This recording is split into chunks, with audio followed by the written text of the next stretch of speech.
Hello दोस्तों, मैं रुस्तम और आप देख रहे हैं नॉलेज लाइव। दोस्तों, आज हम पढ़ेंगे लोग बिहार बोर्ड 10th क्लास का द्राक्षा उर्दू। इसका क्लास 10th का द्राक्षा उर्दू। और दोस्तों, ये वीडियो कंटिन्यू चल रहा है। आज हम लोग पढ़ेंगे लोग चैप्टर 4 और चैप्टर 4 में तीसरा अफसाना है। इसके पहले हम लोग दो अफसाना सुहेला जिमावादी का अफसाना भाभी जान और सैयद मोहम्मद मुहसिन का अफसाना फरार पढ़ चुके हैं लोग। यहाँ पे हम लोग पढ़ेंगे लोग तो जो अफसाना उससे अफसाना निकाला है कमर जहां, और कमर जहां की अफसाना कटी हुई शाख हमारे निसाब में शामिल है। कटी हुई शाख के माने होता है जैसे किसी दरख्त से डाल कट करके अलग हो जाता है। इस तरह से इसमें बताया गया है कि एक समाज से अपने घर परिवार को छोड़ करके कोई बाहर जाता है तो वह किस तरह से अपने तहजीब से कट करके अलग हो जाता है। दोस्तों, सबसे पहले हम लोग मुसन्निफ के जिंदगी से कुछ मालूमात कर लेते हैं। तो कमर जहां की पैदाइश तकरीबन 1951-52 ईस्वी में हुई। कब हुई? तकरीबन 1951-52 ईस्वी में बिहार के समस्तीपुर जिला के मर्दमखेज गांव बुजुर्ग द्वार में। और इनके वालिद का नाम सैयद अताउल हक है। कमर जहां के वालिद का नाम क्या है? सैयद अताउल हक। ये इनकी इब्तदाई तालीम जो है और पटना यूनिवर्सिटी से हुई। ये उर्दू इब्तदाई तालीम घर पर हुई और आला तालीम हासिल करने के लिए पटना यूनिवर्सिटी गई और वहां से उर्दू में MA और PhD की डिग्री हासिल की। कहां तक पढ़ाई की थी? MA और PhD में। इनकी जो पहली कहानी थी वह जुनून वफा है। इनकी पहली कहानी कौन है? जुनून वफा, जो 1966 ईस्वी में लिखी थी। और यह महनामा अखबार सुबह 9 में शाये हुआ था। कहाँ से पता?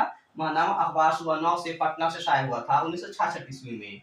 इनकी मुलाजमत की हम अगर बात करते हैं तो सिंधुवती महिला कॉलेज भागलपुर यूनिवर्सिटी में मुलाजमत करते थी उर्दू लेक्चरर की हैसियत से। इसके अलावा सदर शोबा उर्दू पहुंच करके सुरुख हुई।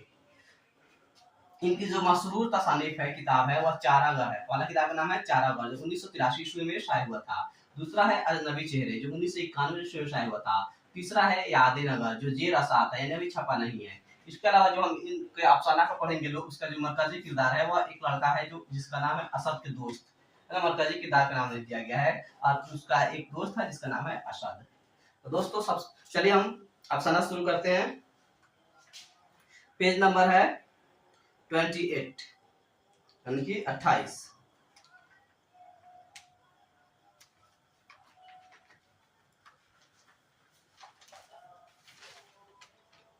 कमर जहां की जिंदगी से सारी मुताबिक हो चुकी है ना।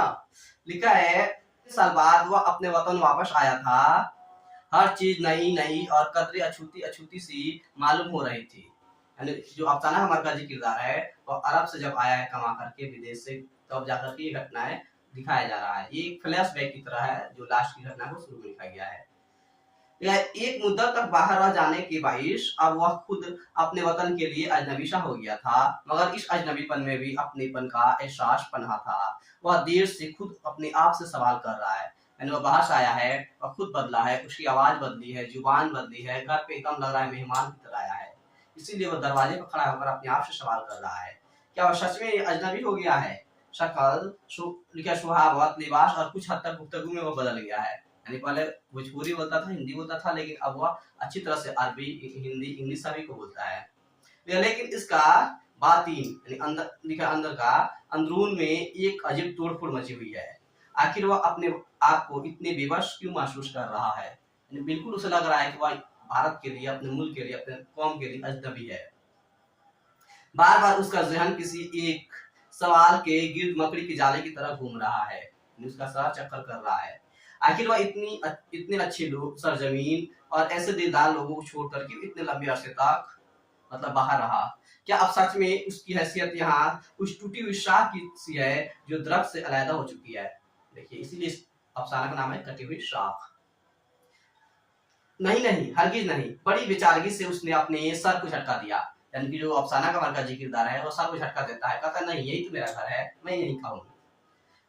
दोस्तों, पेज नंबर 28 का ये दूसरा पैराग्राफ है। बड़े से आंगन में आम और शरीफे के पेड़ उसी तरह झूम रहे हैं और उसकी बूढ़ी नईफ जावला माँ सामने की पलंग पर पड़ी खांस रही है। एकदम माँ बूढ़ी हो चुकी है, मरने के करीब है, पलंग पर बैठ करके खांस रही है और बड़ी हसरत भरी निगाहों से अपने अजनबी होते हुए लखते जिगर के मलूल चेहरे पर कुछ ढूंढने की कोशिश कर रही है। अपने मासूम बच्चे के चेहरे पर खुशी ढूंढ रही है। उसके दीगर अजीज व अकारीब भी मौजूद है। यानी कि जो नौजवान बाहर से आया है उसके दोस्त, अहबाब, घर वाले सभी है। सब कुछ तो है यहाँ उसका उसका मुनहदिम होता हुआ घर, उसकी माँ, उसके अजीज व कारिब, मगर वह खुद यहाँ का नहीं रहा। वक्त के एक लंबे सफर ने उसे खुद इसके घर में ही बेगाना बना दिया है, यानी कि वह घर में अनजान की तरह रह रहा है। वह इस मसनूई जिंदगी से उतर रहा है, इसे तलाश है अपने आप की, अब उस अपनेपन के जिसे वह बरसों पहले खुद इसी दहलीज पर छोड़ गया था। यानी कि जब वह पहले था यहाँ पे तो कोई इज्जत नहीं होती थी, उसे अपने काम खुद करने पड़ते थे, घर का खाना खुद बनाना पड़ेगा, कपड़ा खुद धोना पड़ता था, है ना। लेकिन अब वह आया है तो सब काम उसे मिलता है, खाना बनाया हुआ मिलता है, कपड़ा धोया हुआ मिलता है, घर पे मेहमानों की तरह इज्जत होता है, सभी लोग इज्जत से बात करते हैं। वह इससे मतलब अच्छा नहीं लग रहा है, वह पहला जमाना चाहता है। आखिरी पैराग्राफ है इस पेज का, ठीक है। अपना जिंदगी को खुशगवार बनाने के लिए किस कदर जरूरी है, इस बात को उसने पहले तो कभी महसूस नहीं किया था, लेकिन लंबे अरसे तक मशीनी जिंदगी गुजारने के बाद किसी चीज की कमी का एहसास इस तरह हो लिखा है सुहाने रूप बनाकर कि वह हर आशाइश को लम्हों में भूल गया, यानी कि आपकी सारी खुशियों को भूल गया अपने घर के लिए, ठीक है। उसे वह दिन भी याद था जब वह अपनी जानी पहचानी दुनिया को खैर बात कह रखकर एक अनदेखी दुनिया की तरफ परवाज कर रहा था। यानी कि किरदार को उस दिन भी याद है जब अपने मुल्क को छोड़ करके बैरूनी मुल्क में कमाने के लिए जा रहा था, रोजी रोटी की तलाश में जा रहा था। उस वक्त उसके कानों में सिर्फ एक ही आवाज गूंज रही थी, उसका एक अजीज दोस्त बाहर से आया था, है ना, उसने इनवाइट किया कि चलो हमारे साथ अरब कमाने के लिए, है ना। उसी ने कहा था यार अब तक तुम तालाब के मेढक बने रहे, बाहर निकल कर देखो दुनिया कितनी हसीन है। क्या तुमने आला तालीम और ऊंची डिग्रियां इसीलिए हासिल की है कि सुबह से शाम तक चप्पल तोड़ते रहो। यानी उसका जो एक दोस्त आया विदेश से, वैसे कह रहा है तुम पढ़े लिखे इंसान हो, तुम्हें बाहर निकल कर कमाना चाहिए, तुम यहाँ बैठ कर कमा नहीं सकते हो, तुम्हारा मेढक नहीं बन सकते हो। इसने विदेशी दोस्त के इस मशवरे का पुरजोश इस्तकबाल किया और उस दिन वह बेहद खुश था जब उसका वीजा बाहर जाने के लिए आ गया। यानी कि इसने भी पासपोर्ट बनवाया, वीजा लगाया और वीजा भी आ गया, अब ये भी बाहर जा रहा है। वह उस मंजर को भी नहीं भूला है जब वह एयरपोर्ट पर अपने जहाज का इंतजार कर रहा था। उस वक्त उसके सामने एक हसीन दुनिया आबाद थी, वह नरम हवाओं के दोष पर झूला झूल रहा था। अचानक जिंदगी कितनी सुरखरू रफ्तार, कोमल और पुरकशिश बन गई थी। जिंदगी का सारा बोझलपन न जाने कहां खो गया था। जहाज की उड़ान भरते ही वह सातों आसमानों की सैर करने लगा था। कैसे कैसे रंगीन ख्यालात उसके जहन में फिल्म स्क्रीन की तरह मिनटों में सीन बदल रहे थे। यानी कि यह एयरपोर्ट में बैठता है, जहाज का वेट करता है, जहाज में बैठा है, फ्लाइट होती है, जहाज आकाश में उड़ने लगती है। इसकी लगता है कि कैसे निकल करके आजाद हो चुका है। तरह तरह के सपने देखता है, ख्वाहिश देखता है कि अरब में जाएंगे तो ये काम करेंगे, वो काम करेंगे, ऐसे करेंगे, वैसे करेंगे, है ना। खूब सीन बदल रहा है इसके दिमाग में, ठीक है। अपनी नाहिफ व नातवा माँ बीमार वालिद को छोड़ने का उसे जरा गम नहीं था। यानी कि घर से रोकर गया था मगर जहाज में बैठते ही सब गम भूल गया। बचपन के दोस्त सब सनासा चेहरे, अनजाना पहचाना चेहरे अचानक अजनबी बन गए। उसे महसूस हुआ जैसे वह कैद खाने से निकलकर खुली फिजा में कलीले फरने लगा हो। नेक्स्ट पैराग्राफ है, खूबसूरत और स्मार्ट एयर होस्टेस जब उसके सामने खाने की प्लेट सजाए आई तो उसे लगा जैसे वह जन्नत की हूरें हैं। यानी जब एयरपोर्ट से फ्लाइट में चलिएगा ना, तब फ्लाइट में ना एयर होस्टेस होती है जो मतलब कि पैसेंजर्स की खैरियत पूछती है, उन्हें खाना देती है, उनका इंतजाम करती है। या एयर होस्टेस को देख करके बहुत खुश हुआ, ऐसा लग रहा था जैसे वह जन्नत की हूरें हैं। जुमान और सलवा के साथ इसकी मेजबानी कर रही हैं। इसने इनके दस्ते नाज़रीन से प्लेट लेते हुए कनखियों से उन्हें देखा। एयर होस्टेस ने दिलनवाज मुस्कुराहट के साथ दरियाफ्त किया, क्या और भी चाहिए कुछ आपको? यानी एयर होस्टेस की तरफ तिरछी निगाहों से देखता है ना, उसके हाथ से प्लेट लेता है खाने का, तभी वह मुस्कुराती है, पूछती है क्या आपको और कुछ चाहिए? इसने अगलाते हुए जवाब दिया नहीं, हाँ, और फिर खुद ही अपने इस बौखलाहट पर बुरी तरह चिपक गया। यानी इस समझ नहीं थे क्या बोले। इसके दिल में लम्हा भर इस दिलनवाज मुस्कुराहट पर गुदगुदी होती रही, लेकिन फिर इस मुस्कुराहट का असलियत इसकी इस पर बाजी होती गई। यानी इसे लग रहा था यह होस्टेस सलाइन दे रही है ना। ये थोड़ा ही समय सीन बदल जाता है, मगर थोड़ी देर बाद वही एयर होस्टेस उसके बगल में बैठे पुराने पैसेंजर को देख करके मुस्कुराती है, फिर उसे भी खाना देती है, उससे भी पूछते कुछ और चाहिए, तो इसका दिल टूट जाता है। ऐसा लगता है कि ओह ये तो सबके लिए सही है। जब वही एयर होस्टेस उसके पालू में बैठे हुए बूढ़े पैसेंजर से भी लिखा इसी दिलनवाज मुस्कुराहट के साथ मुखातिब थी। ये सोचता है ओह तो ये अदाए लिखा है जुलोहे आम है जो मैंने जिनको मैंने अपने लिए मखसूस समझ लिया था, इसे लग रहा था सिर्फ मेरे लिए है।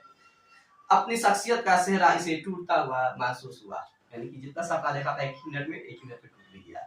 उम्र का ये हिस्सा भी कैसा फुरफुरेब होता है, मिनटों में आसमान पर और मिनटों में जमीन पर। यानी जब बच्चे जवान हो जाते हैं तो जवानी के जज्बात में कुछ भी नजर नहीं आता है ना, सब बात झूठी लगती है, सच लगती है, झूठी बात भी। ठीक है, झूठ क्या है और सच क्या, इस बात की तमीज इस उम्र में जरा मुश्किल से होती है। इसकी आंखों पर इस पर भी एक रंगीन ऐनक चढ़ी हुई थी और वह हर साय को बस इसी ऐनक से देख रहा था, यानी कि वह एक रंगीन सपना देख रहा था। ऐसा लग रहा था कि जैसे वह सोचता है वैसे ही दुनिया है, एकदम आसान, मगर ऐसा नहीं है। पेज नंबर 30 का पैराग्राफ नंबर 2। विदेश पहुंचकर कुछ दिनों तक वह अब लिखा है एक जादुई दुनिया में खोया रहा। गर्दोपेश को रंगीन ऐनक से देखने की तकरीबन उसे आदत सी हो गई थी, लेकिन कुछ अरसा गुजर जाने के बाद उसकी ऐनक का शीशा मैला होने लगा। उसका लिखा है मामूल बन गया था कि घर से बाहर कदम निकालते वक्त पहले वह अपनी ऐनक के शीशे को खूब साफ करता ताकि वह पहली सी चमक वापस आ जाए, मगर ये देखकर उसे बड़ा दुख होता कि शीशा साफ होने के बजाय मैला ही होता जा रहा था। यानी कि जब अरब गया था तो सपना निकल गया था, वह सोचता था कि हाँ फ्राइडे छुट्टी हुआ, घूमेंगे, अपनी ख्वाहिशें पूरी करेंगे, मगर उसे एक हफ्ता 2 हफ्ता घूमने के बाद काम पे लगाया गया, और जब काम पर लग गया तो उसे कुछ भी फुर्सत नहीं मिलती थी। हफ्ता हफ्ता गुजर जाता था, घर वालों से बात नहीं होता था, इसीलिए वह उदास होने लगा कि उसके सपने टूटने लगे थे। इन्हीं लम्हों में उसे ऐसा लगता है जैसे कोई चीज छन्नाके के साथ उसके अंदर टूट गई हो और उसकी सारी कर्चियां यानी टुकड़े अंदर ही अंदर चुपती चली जा रही है। एक अजीब सी बेचैनी का मस्कन बन गया था उसका दिल व दिमाग, यानी तब बेचैन रहने लगा। कभी कभी वह अपने वजूद को पेंडुलम की तरह झूलता हुआ महसूस करता, घड़ी में जो पेंडुलम होता है 10 उधर घूमता है सेकंड में, वही है। लामहदूद फिजाओं में मतलब जमीन व लिखा है मनकता और आसमान से दूर, यानी ना जमीन पे है ना आसमान में है, बल्कि कंपनी में लगा हुआ है, काम कर रहा है, घर से ऑफिस, ऑफिस से ऑफिस से कंपनी, कंपनी से ऑफिस। लिखा है वो अपने आप से बात करता था, या इलाही कैसा जहां है, बाहर की दुनिया कैसी खूबसूरत है, लेकिन अंदर के आत्मा को चैन नहीं है, अंदर से बेचैन है। यहाँ तो हर शख्स बस अपने आज में जी रहा है, वह अक्सर गौर और फिक्र में डूबा रहता है, टेंशन रहता है कल क्या होगा, कंपनी भेजेगी तो क्या होगा, कोई भरोसा नहीं है। कल कल के एतबार के बगैर आज का हुस्न बरकरार रखा जा सकता है। यानी हमारी जिंदगी 3 हिस्सों में चलती है, माजी में, हाल में और मुस्तकबिल में, लेकिन सभी लोग हाल में जी रहे हैं, मुस्तकबिल का कोई भरोसा नहीं है। इस सोचता भी है नहीं, हरगिज नहीं, इसके अंदर कोई चीज चीख उभरती है। वक्त माजी, हाल और मुस्तकबिल के एतबार से है, तुम इससे सिर्फ हाल के ताबीर नहीं कर सकते, यानी हम पास्ट प्रेजेंट फ्यूचर तीनों को देखना चाहिए, हम सिर्फ प्रेजेंट में नहीं जी सकते हैं वरना फ्यूचर खराब हो जाएगा। उसे हैरत होती कि लिखा है उसे हैरत होती उन हमवतनों पर जो सिर्फ हाल के सहारे जिंदा थे, यानी उसके जो क्लासमेट थे, साथी थे, जो गांव से आए थे, मुल्क से गए थे, बस सिर्फ हाल में जी रहे थे। वह अक्सर उनके चेहरों को पढ़ने की कोशिश करता। एक दिन उसने अपने करीबी दोस्त असद से दरियाफ्त किया, जो खुद उनकी कंपनी में मुलाजिम था। देखिए यही आशा था ना, उसका दोस्त असद से पूछता है जो उसके सामने काम करता है, कहता यार असद, यहाँ के लोग क्या अपनी जिंदगी के मुझसे मुतमईन हैं? इनका हाल तो यकीनन खूबसूरत है, मगर मुस्तकबिल का कोई भरोसा नहीं। क्या इस बेएतबारी के साथ कोई एहसास शख्स खुश रह सकता है? असद से कहता है कि हम लोग बहुत अच्छा कमा रहे हैं, लेकिन कल का कोई भरोसा नहीं है, और क्या हमने इसके मतलब सिर्फ आज पे खुश रह सकते हैं? असद ने गौर करते हुए कहा, यार तुम जरूरत से ज्यादा हसास हो, यहाँ लोग शायद इतने एहसास नहीं होते। असद कह रहा है तुम बहुत ज्यादा सोच रहे हो, इतना यहाँ पे कोई नहीं सोचता है, आया है, कमा रहा है, जाता है। फिर आगे लिखा है वह लड़का अपने दोस्त से बताया, क्या मशीनी आयत में रहते रहते ये भी रोबोट हो गए हैं? इसने मुस्कुराते हुए तंज किया, यानी कि अपने दोस्त से मजाक कर रहा है। असद ने मुख्तसर से जवाब दिया, मुमकिन है, यानी हो भी सकता है। कहता है नहीं यार असद, मुझे तो ऐसा लगता है कि जैसे आज की आयत का इंसान कुछ ज्यादा ही एहसास हो गया है, माहौल की सर्द महरी ने इसके अंदर की आग को कुछ ज्यादा ही भड़का दिया है। यानी कि आज इंसान सिर्फ पैसा कमाना चाहता है, क्योंकि जरूरत की हर एक चीज उसकी पैसों से मिलेगी, इसीलिए लोग सिर्फ पैसा कमाने के बारे में सोच रहे हैं, कल परसों के बारे में नहीं सोच रहे हैं।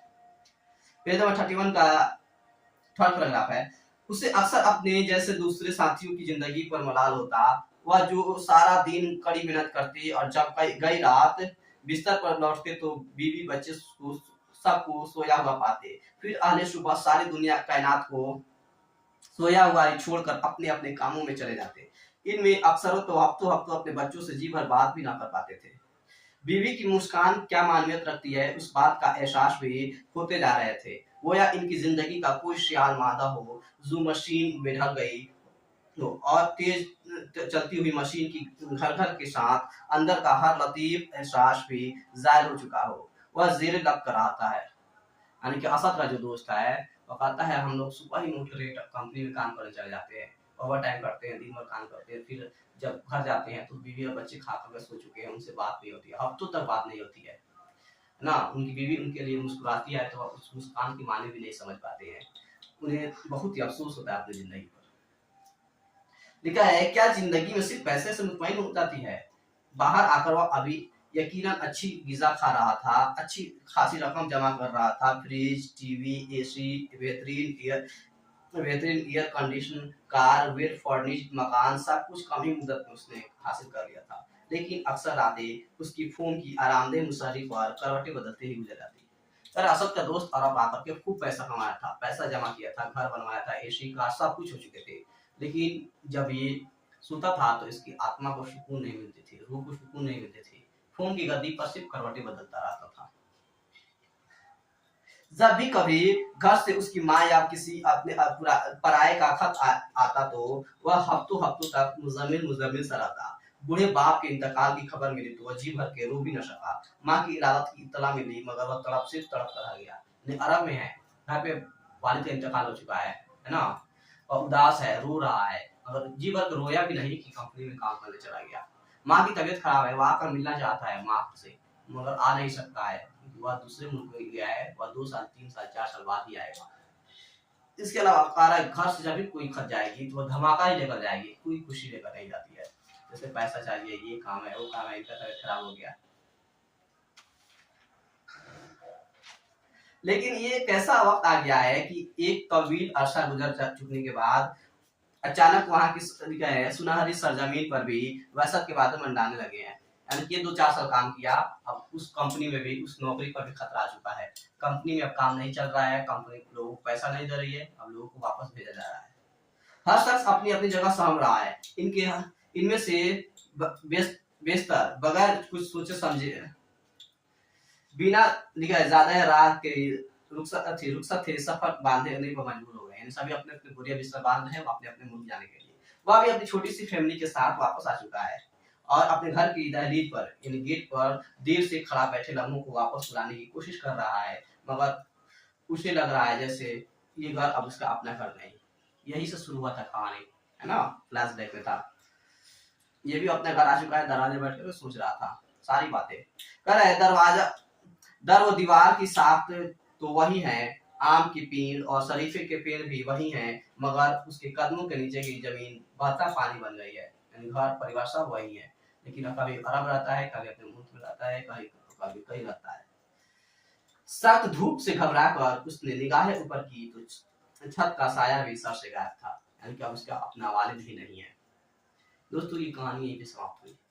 लफ्ज़ मानी है कदर यानी छोटा, 22 यानी कि वजह, कारण, सबब, अजनबी यानी बेगाना, पनाह यानी छुपा हुआ, बेबस यानी मजबूर, शुरुक रफ्तार यानी कि सुस्त रफ्तार, नाइफ यानी कमजोर, जाबलब मतलब मरने के करीब, शनासा यानी मतलब जाने पास आना, अलिका तसना यानी बनावट, रयाकारी करना, बातिन यानी अंदरूनी, शिया मादम यानी बहती हुई चीज, सर्द महरी यानी कि गफलत, नजर अंदाज करना, दिदार यानी दिल को समझने वाला महबूब, मुनहदिम यानी कि क्या है ढा देना, गिरा देना, परवाज मतलब उड़ान भरना।